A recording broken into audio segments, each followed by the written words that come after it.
یہ کہانی ہے ایک لڑکی کی جس کا نام تھا نیہا۔ نیہا کی شادی کو ابھی صرف 4 مہینے ہی ہوئے تھے، لیکن اس کا شوہر ریحان اپنے کام کے سلسلے میں شہر سے باہر رہتا تھا، ہر وقت کام میں مشغول، ایک جگہ سے دوسری جگہ، اور نیہا اس پرانی کوٹھی میں تنہا رہتی تھی۔ شروعات میں تنہائی اس کے لیے ایک سکون تھی، خاموشی، آزادی اور وقت صرف اپنے لیے۔ لیکن وقت کے ساتھ اس سکون نے ایک عجیب سی بے چینی لے لی۔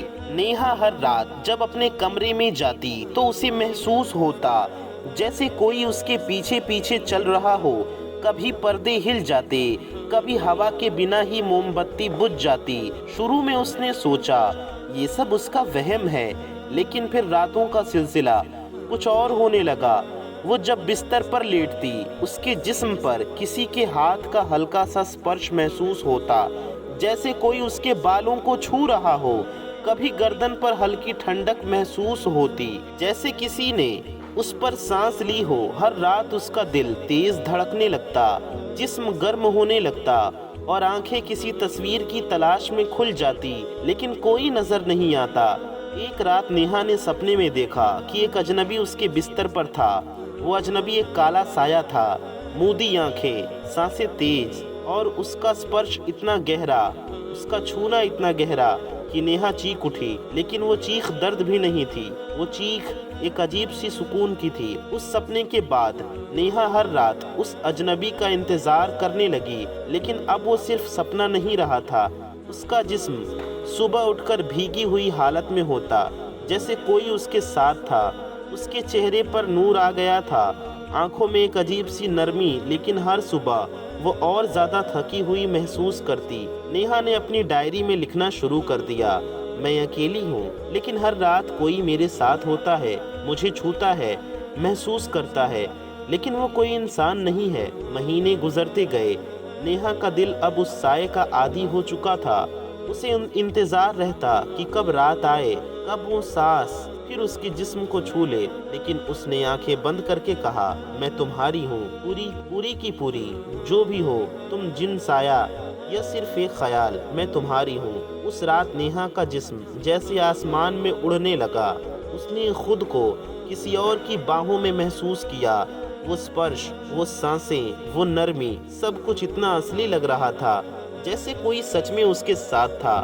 صبح جب اس کی آنکھ کھلی، اس کا بستر بکھرا ہوا تھا، گلے پر ہلکے نشان تھے، اور آنکھوں میں ایک اجنبی سا نور۔ ایک ہفتے بعد نیہا کی طبیعت بگڑنے لگی، چکر، الجھن اور نیند میں بے چینی سے کروٹیں لینا۔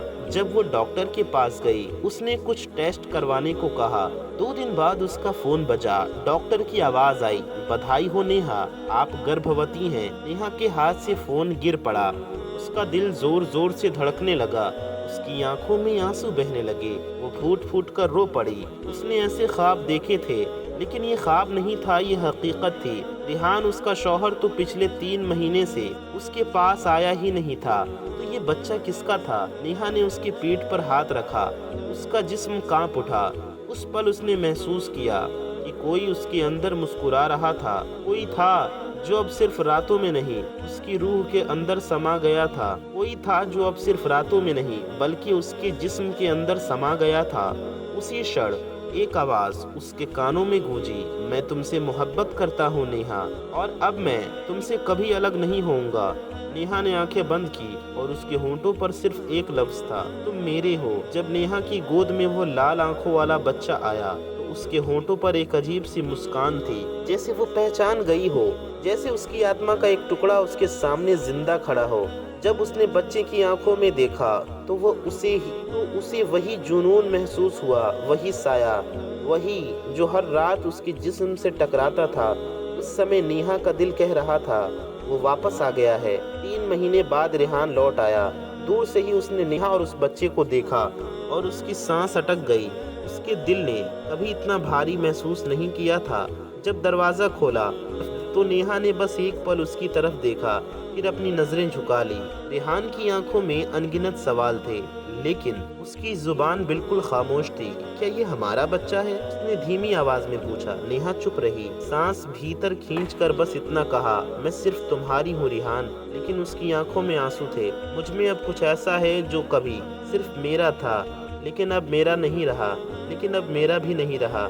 ریحان نے بچے کی اور دیکھا۔ اس کی لال آنکھوں میں کوئی راز چھپا تھا، جیسے وہ بچہ اس کی آنکھوں میں دیکھ کر کہہ رہا ہو، میں تمہارے لیے نہیں بنا، میں اس کا ہوں جو تمہارے جیسا نہیں ہے۔ نیہا کی زندگی اب دو دنیاؤں کے بیچ جھول رہی تھی۔